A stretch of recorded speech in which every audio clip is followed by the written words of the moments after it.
حکومت کیا کردار ادا کر رہی ہے وہاں پر آن گراؤنڈز، اگر بات کریں زمینی حقائق کیا ہیں، اور حکومت کے ساتھ ایسے کون سے سٹیک ہولڈرز ہیں جو وہاں پر تعلیم کی ترقی کے لیے اپنا کردار ادا کر رہے ہیں، رول پلے کر رہے ہیں، کہ چاہ رہے ہیں کہ وہاں پر شرح خواندگی بڑھے؟ کون سے سٹیک ہولڈرز ہیں اور حکومت کا کیا کردار ہے؟ جی، یہ میں بتاتا ہوں کہ حکومت جو ہے نا وہ اس کی جو بھی تعلیم کے حوالے سے اقدامات ہوتے ہیں نا، وہ سارے کے سارے محض دعوے یا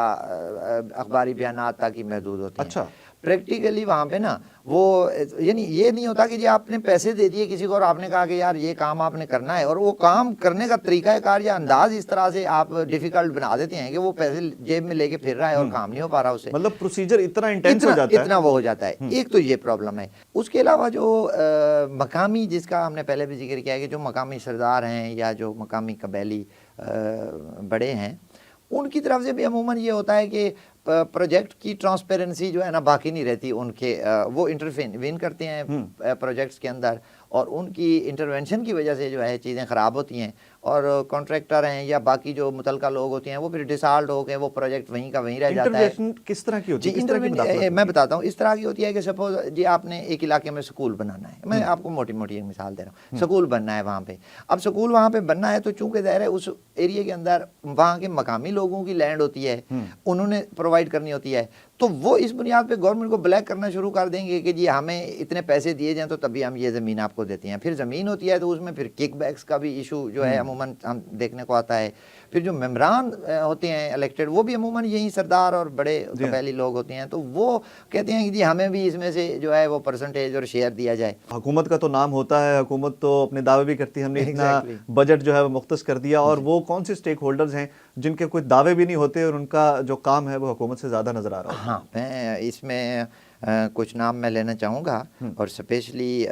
میں اس میں آگے بتاتا ہوں کہ اس میں ایک تو جو بلوچستان ایجوکیشن فاؤنڈیشن ہے وہ بھی وہاں پہ کام کر رہی ہے، اس کے بھی کچھ پروجیکٹ چل رہے ہیں۔ پھر ورلڈ بینک کا بھی ایک ایجوکیشن کے حوالے سے پروگرام بلوچستان میں چل رہا ہے۔ لیکن ان سب سے ہٹ کے نا کچھ اور این جی اوز بھی ہیں چھوٹی موٹی جو اپنے طور پہ جو ہے لٹریسی کو پروموٹ کرنے کے لیے اپنی ورکنگ کر رہی ہیں۔ لیکن جو سب سے بڑا کام جو وہاں پہ نظر آتا ہے نا بلوچستان میں،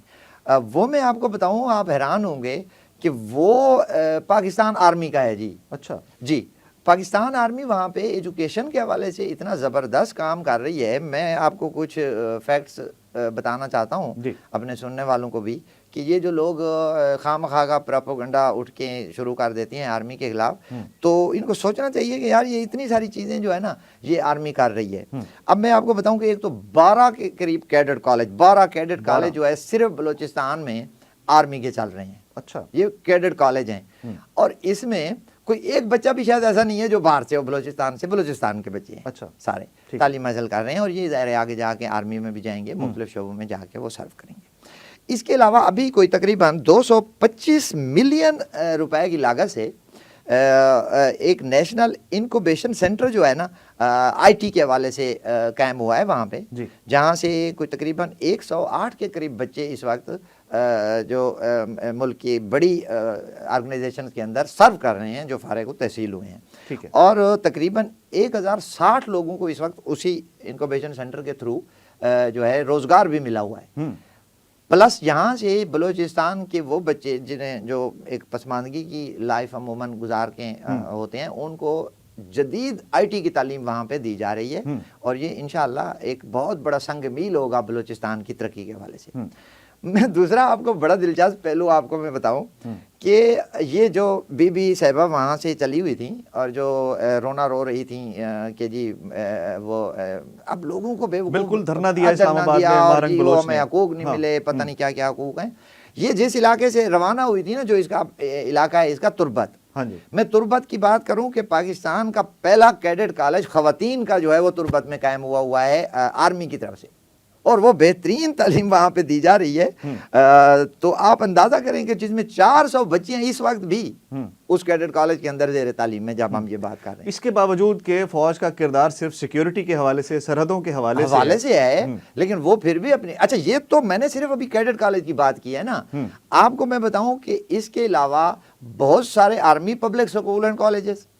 اس کے علاوہ ایف سی کے سکول اینڈ کالجز وہاں پہ ہیں، اچھا فیڈرل جو F G school and colleges وہیں پہ ہیں, ٹھیک ہے, کنٹونمنٹ سکولز اینڈ کالجز وہاں پہ آرمی نے بنائے ہوئے ہیں. تو یہ بہت سارا کام کر رہی ہے جس کی حوصلہ افزائی کی ضرورت ہے. بالکل, ہمیں اس چیز کو اپریشیٹ کرتے ہوئے ان کی حوصلہ افزائی کرنی چاہیے تاکہ وہ اس چیزوں میں اور زیادہ بڑھ چڑھ کے وہ کریں. ایک فنامینہ ہے, ایک پرابلم ہے بلوچستان کے ساتھ کہ اس طرح سے بلوچستان کا جو ایڈمنسٹریٹو سیٹ اپ ہے وہ نہیں ہو پایا کہ سپوز وہاں پہ لا انفورسمنٹ ایجنسیوں کا قیام سارے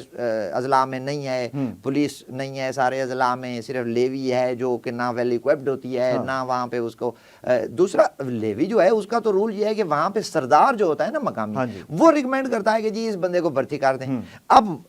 پریکٹیکلی اگر ہم دیکھیں تو وہ بندہ بیسیکلی سردار کا ہوتا ہے, اس کے بعد گن جو ہوتی ہے وہ سرکاری ہوتی ہے اور وہ استعمال جب بھی اس کو کرنی ہوتی ہے وہ عموماً سردار کے کہنے پہ ہی کرتا ہے. اچھا, تو جی تو یہ ایک بنیادی خامیاں تھیں جس وجہ سے پھر وہاں پہ ظاہر ہے جو ریٹ ہے وہ rate of the state camp کرنی ہوتی ہے, تو وہ جو پیراملٹری فورسز وہاں پہ ڈپیوٹ ہیں, لیکن وہ اس کام کے ساتھ ساتھ وہ یہ ایک ایکسٹرا کام بھی کر رہی ہیں کہ جی اس خطے کے لوگوں کو پڑھایا جائے اور لوگوں کو ایجوکیٹ کیا جائے تاکہ یہ نوجوان بھی قومی دھارے میں شامل ہو کے اپنا کردار ادا کریں, اپنی جگہ پر خاموشی سے جو ہے وہ ترقی کی طرف کام کر رہے ہیں. اور دوسرا جو سب سے اس میں اہم پہلو یہ ہے کہ یہ پیسہ جو ان سارے اداروں پہ لگ رہا ہوتا ہے یہ کوئی گورنمنٹ کی طرف سے نہیں ملتا, یہ آرمی اپنے تئیں جو ہے نا اپنے پیسوں میں سے اپنے بجٹ میں سے یا کوئی کچھ پروجیکٹس ہوتے ہیں جن میں سے وہ پیسے کلیکٹ کر کے تو ان اداروں پہ خرچ کر رہی ہوتی ہے. بالکل, گورنمنٹ, آرمی اور عالمی ادارے تمام کا کردار بلوچستان میں تعلیم کے حوالے سے ہے. اچھا عباس صاحب یہ بتائیے گا کہ لاسٹلی ایسے کیا اقدامات ہونے چاہیے بطور اسٹیٹ, بطور گورنمنٹ, بطور سسٹم کہ بلوچستان میں شرح خواندگی کو بڑھایا جائے. یہ جو ہمیشہ سے محرومی کا اور مسائل کا بول بالا ہوتا ہے, بات ہوتی ہے, اس کو کیسے ختم کیا جائے, کیسے ایسے اقدامات کیے جائیں کہ وہاں پر لٹریسی ریٹ بڑھ جائے؟ ہاں, اب ایک جینون ایشو یہ ہے کہ چونکہ بلوچستان ایریا بہت بڑا ہے اور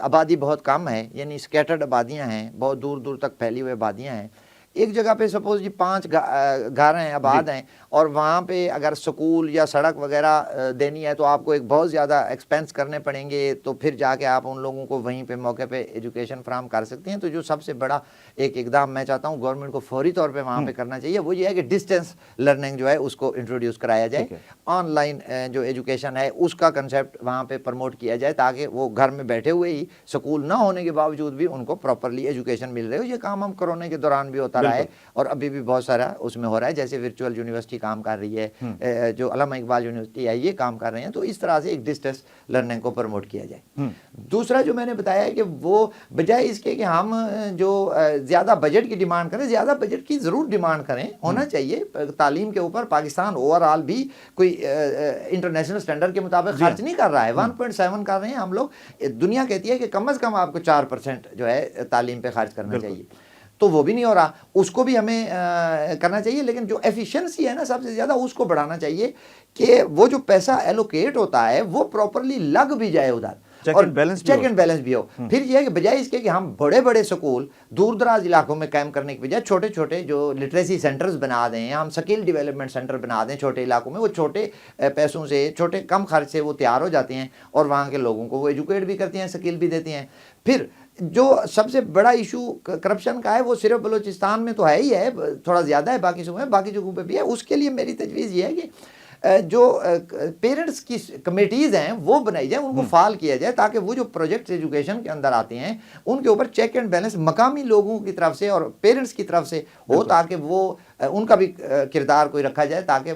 ٹرانسپیرنسی کو جو ہے انشور کیا جا سکے. تو یہ اقدامات ہیں. اس کے علاوہ جو سب سے اہم ایشو ہے نا وہ یہ ہے کہ یہ جو ابھی فگر آ رہے ہوتے ہیں کہ لٹریسی ریشو اتنی ہے, جیسے ابھی ہمارے بلوچستان کا بھی میں بتاؤں تو کوئی جو دیہاتی علاقوں کے اندر تو کوئی ہے 51% کے قریب اور 60% کے قریب جو شہری علاقے ہیں وہاں پہ ہے, جبکہ خواتین کا 25% پہ ابھی کھڑا ہوا ہے. یہ فگر جو ہیں یہ اس کو آپ یوں سمجھیں کہ یہ وہ لوگ کنسیڈر ہوتے ہیں جو صرف اپنا نام لکھ سکتے ہیں, ٹھیک ہے. ہمیں آج جس دور میں ہم بیٹھے ہوئے ہیں اے آئی کا دور ہے, آرٹیفیشیل انٹیلیجنس کا, تو اس میں ہمیں کوالٹی کو بھی امپروو کرنا چاہیے, اس پہ فوکس بھی ضرور رکھنا چاہیے کہ ہماری جو بچہ نوجوان پڑھ کے نکلے وہ پھر واقعی پڑھا لکھا ہونا چاہیے. یہ نہ ہو کہ جی ہمارا ایم اے پاس جو ہے اس کو ایک اپلیکیشن لکھنے کا بھی طریقہ نہ آتا ہو. تو اس پہ بھی فوکس کرنا بہت ضروری ہے. یہ جو چیزیں ہیں جن پہ اگر ہم کام کریں یا گورنمنٹ کام کرے تو ایک اچھا نتیجہ نکلا جا سکتا ہے. بہت شکریہ عباس خان دشتی صاحب, اور بڑی گہری اور بڑی مفصل گفتگو کی بلوچستان میں تعلیم کے مسائل کے اوپر عباس صاحب نے. اس کے ساتھ ہی اجازت دیجیے, اللہ حافظ.